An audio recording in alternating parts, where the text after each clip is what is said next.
Good afternoon. My name is Nolukholo Tshwete, and welcome to the student housing presentation today. I will be co-presenting with my colleague, Dorian Phillips, who will be assisting me to answer the questions and to also co-present the student off-campus accommodation services. Thank you so much. For today, the presentation will focus on 4 topics. Topic 1 will be a general overview of student housing. And number 2, we will look at the offers, the applications and offers, and how these offers of housing are made in student housing. And then topic 3 will focus on off-campus accommodation services. And then briefly, we'll have a virtual tour of one of our residences. And then lastly, we'll be able to take perhaps few of your questions. However, we are quite aware that we are running out of time.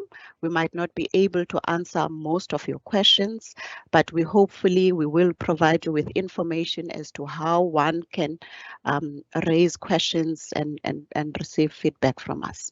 Okay, if I may start, I'm going to start briefly on residences. I'm going to start briefly on student housing at UCT. We have 8,800 beds in the entire system, and these residences first time entering constitutes about 27%, which is we take about 2,200 beds out of the 8,000 beds for first time entering undergraduate students, and then the remainder is for our returning students, including postgraduate students. So in terms of the categories of student housing in our communities, we classify them as tiers, which are communities basically. So we have first tier residences. These are junior residences accommodating first years and second years with catering provisions. And we have about 17 of our new residences, of first-year residences. So these are, as I said, it's a junior accommodation, and it's 17 residences, and most of our students are first years, and they are accommodated in sharing 50% of first years, the 2,200 beds. So most of them will actually be sharing double rooms in first tier accommodation. And we have dining hall facilities in most of our residences, catering up to about 4 meal options, from 3 meals a day to lunch and dinner option, breakfast, and then maybe meals on weekdays only. And then we move over to second tier. Second tier is senior accommodation for senior undergrads, perhaps in the second year or third year of study, up until they are able to conclude their undergraduate degree. And then we have third tier. This is specifically for our postgraduate students. It's mostly self-contained flats where one will be sharing with about 2 or 3 other students in a flat. And the flat is equipped in terms of the furniture that you will find, in terms of the facilities in the kitchen as well. So that's in a nutshell our residence community. Because our focus today is mainly on first year, so I think our greatest interest will really be on first year accommodation for first time entering. And then one would ask then, how do we allocate? What is the application procedure in terms of being awarded a housing place at UCT? So initially one would need to apply for a housing offer, and it is one application. So the same UCT application, the online application, there will be a section of housing. So one actually needs to apply via that system, which is an online system, by indicating an interest of housing. This will be, since our applications opened already from the 1st of April up until the 31st of July. So for you to be considered, one will need to actually have applied. And then once we've received an application, we wait for an academic offer. Those are minimum requirements. So once you've received an academic offer in any of the programs that you would have applied for, And then the next stage will be the meeting the criteria for a housing offer. I'll briefly discuss now the eligibility criteria for a housing offer. We have two categories. It's the institutional rules and faculty rules, which is faculty-based rules. So when it comes to institutional rules, we look at minors who have an academic offer and would have applied for housing and would not have turned 18 by February of the intake year. We will prioritize all minors. And then in terms of a second criteria under institutional would be academic excellence. Here we consider applicants admitted into a program of study and would have received in any of the results submitted already, interim results, APS score, which is the admission point score of 540. So those will be category 2 in terms of prioritization. And then financial aid recipients, we use a proxy to actually highlight and to identify applicants who are needy, who might be eligible for financial aid, which is the NSFAS, the National Student Financial Aid. So these will be the categories of students that we be prioritized for accommodation. And then lastly, the second category will be faculty rules. These are housing offers that are following and are dependent on faculty rules, where the faculty will have a faculty point score. The higher the faculty point score, perhaps one will be able to attract an offer. And then secondly, the faculty will have consideration of special programs. In the case of performing arts, it could be each faculty will have a specific program that they will want to attract and make an offer of housing. And also discretionary rules. You remember we have international and international applicants who will also fall part of the discretionary offer since they are not following the national senior certificate examinations. So these will form part of the faculty rules. So it's mainly two components: faculty rules determined by faculty point scores and faculty discretionary offers as well, which are program based and also specific to international or South African applicants in terms of discretion there. And then we also have other considerations in terms of housing, which will be students with special abilities. The application form, the UCT online form, has got a section where one would actually indicate if they are needing any special consideration in terms of disability. So it makes our work quite easy to identify and to also work with the disability unit to be able to highlight and to be able to identify those students and make reasonable accommodation offers to them. So that's basically it when it comes to eligibility criteria for housing. I'll now move over to the process of an offer and the timelines that we're anticipating.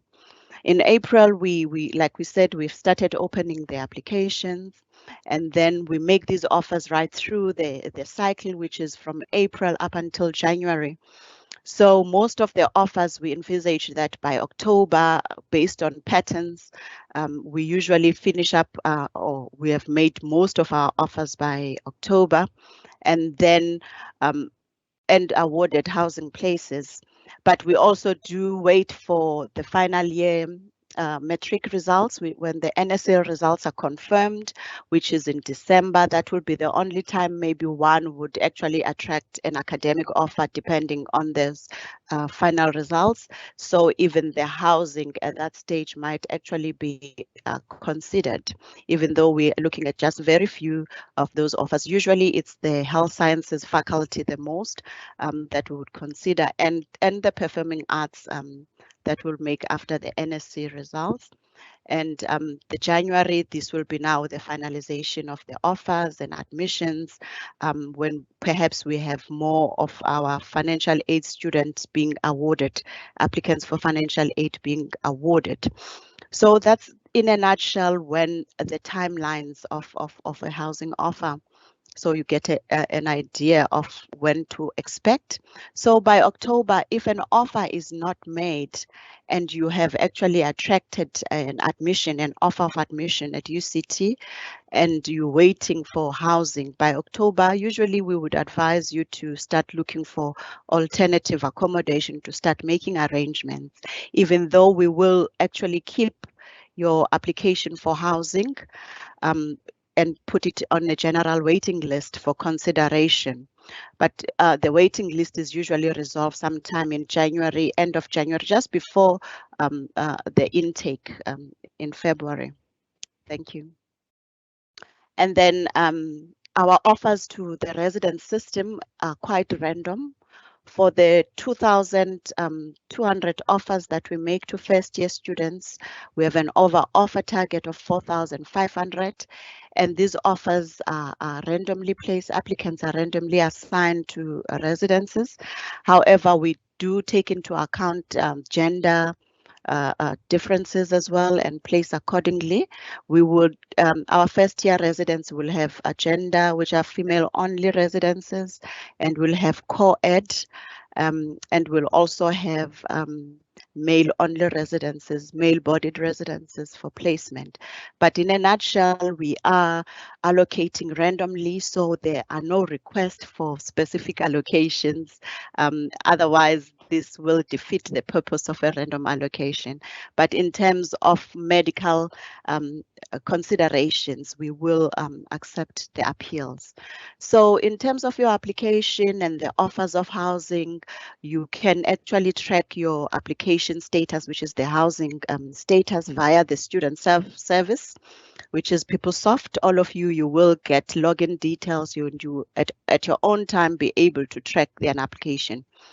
And then at this point in time, we will, as I indicated, there will be a point in time in October when you haven't received an offer, and we will write to you to say, at this point in time, it's unlikely that you'll get a housing offer, and we will refer you. Our office also accommodates. Our office also makes allowance for off-campus accommodation in terms of finding alternative sources of accommodation. So we will make reference to this office, and you can start to engage. At this point in time, I want my colleagues to give a little bit about off-campus accommodation offerings in the resident system.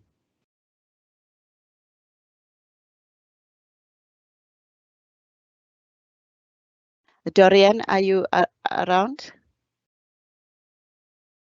Yes, I am. Thank you, Nolukholo. So off-campus accommodation comprises of UCT's leased beds, leased accommodation, as well as private accommodation. UCT leased beds from different service providers such as My Domain in Observatory, My Domain in Salt River, as well as Roscommon House in Claremont. We lease a total of just under 1,000 beds at present, and this is generally used for students who could not get into RES for various reasons. Our office access also assists students with private accommodation. We have a database of private landlords who advertise their properties on our website. These properties are accredited by our office in terms of the Department of Higher Education and Training, in terms of the minimum norms and standards, and is generally falls within the university precinct and geared towards student accommodation. So in terms of the rates, etc., it's geared towards students. Students will be able to choose from large private residences to student digs, apartments, and even shared accommodation. Access also assists and provides students with advocacy services pertaining to the rental market, lease agreements, deposits, as well as landlord and tenant disputes. If there are any questions with regards to private accommodation or leased accommodation, you're more than welcome to contact our office, and the details will be provided at the end of the slide. Sure, thank you. Back to you, Nolukholo. Thank you so much, Dorian. I think what would happen now, I will play our res tour, one of our residences, which is Avenue Road Residence, just to get an idea of our residents, what do you call it? Our life programs on offer. And in terms of the residence life, we know that it's an extension of your academic achievement or academic plan, and it is important for your experience as well. So what you can look forward to is a rich orientation program in terms of arrival, where you will be welcomed by student mentors, peer helpers, and you will also be able to experience and participate in various life skills and workshop within the residence. And when you do arrive at the in one of our residences, you'll be met by a wardening team. And this wardening team is made up of it's called the residence management team. And the team itself has got a warden, an assistant warden, and they will be responsible for academic development in the residence. So what is important is that they will offer academic projects, and they will also run programs that focus on social issues and community building and leadership development within the residence. So at this point in time, I will play a video so that you get an idea. We also have what we call the facilities team that is readily available to service the residents in terms of your needs, which is your day-to-day needs. Thank you. I will now play the video quickly. Sorry, I think I'm having problems with the video, but we will now go through the question and the questions that we can ask. Go back to the video. Thank you. Okay, perfect. So quite a few students have asked about what the chances are of them getting into res if they live in Cape Town or close to Cape Town. Okay, there are good chances of getting into residence. 10% of our first year students are actually local applicants from local. But in terms of admission, like I said, the institutional category is blind when it comes to a housing offer. So if one is able to meet those three institutional rules, whether local or non-local, they will be awarded a housing offer. So in general, yes, we do have, and it's 10%, but our priority is really from students coming from outside. Thank Okay. you. Thanks, Nolukholo. And then I also had quite a few questions with regards to the catering in residences. So do they cater for halal students? Are there any sort of meal options that students could have or would have when moving into res next year? In terms of catering, since it's mess catering, we are actually not able to accommodate special dietary requirements. So it will be a general accommodation. All students will be accommodated. No special diets accommodated, unfortunately. Okay, and then Okay. one last question, which I think is very important that someone asked is it safe in these residences? It is safe. Security is one of our key requirements, and we have to ensure that our residences are safe. We have campus protection services as a security. Most of our residences have got campus security on site. And in terms of entering and exiting the system, we have a what do you call it, security system gates that are enabled, which is access control. So students can in and out in terms of using their access cards. So we are able to identify people coming in and out of the residence system. Thank you, You. Nolukholo. I actually just received another very important question, and it's are there any anti-discrimination policies for people from certain religions or sexual orientations in place? I think we are a very much inclusive university.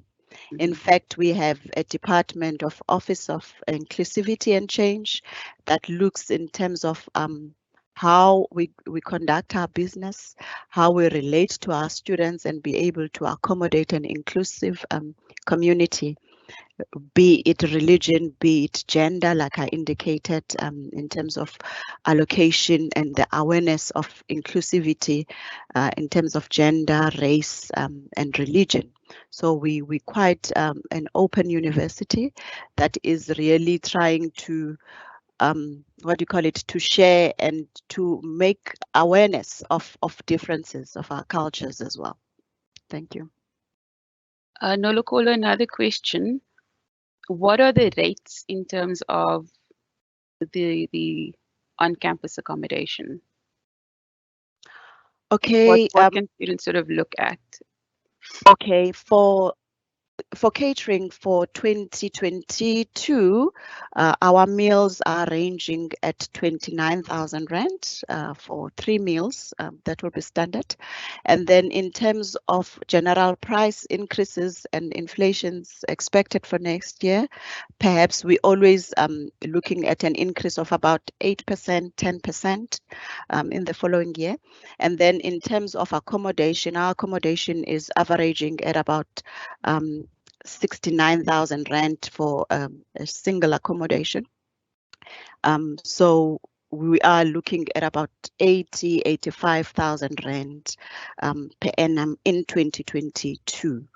So one could just factor in an increase of about 10%, just to get an idea of this. When it comes to fees, we don't ask for a deposit when a housing offer is made. One could simply accept an offer without any expectation of a deposit. However, at the time of registration in February, we anticipate a down payment, which is the initial payment towards the accommodation and for housing as well. Thank you. Thank you, Nolukholo. There are no further questions. Okay. Colleagues, I think we're running out of time. I was trying to share a video, but it seems like I'm having some difficulties on how to present the video. If you can just give me a few minutes, I'm going to attempt. However, if not, I think I've just run out of time. I'll come back and advise quickly. Thank you. I think while you're looking for trying to share the video, let's see if there's any other questions, Nolukholo. Will the videos be made available on the UCT YouTube channel? Yes, they will be. Okay. After this. I'm battling with the video, but I think it is available in one of our YouTubes. So I think we will be able to share it. My apologies for this with the technical issues experiencing here. But I think we've just reached the end of our presentation. And what I want to share is, what do you call it? I want to share where you can get our information at this point in time. Is available information is available via the UCT prospectus. There's detailed information, a little bit of information in any of our residences. And then you can also log any queries via res@uct.ac.za. This was our generic email address. We will be responding to any queries pertaining to your application, and also download important information such as the student housing policy and information handbooks and prospectus and the Living at UCT brochures. These can be downloaded via our DSA website, which is www.dsa.uct.ac.za. Thank you so much. And we wish you all the best with your applications, particularly for admissions and also successful applications for housing. Thank you so much. Thank you. Thank you.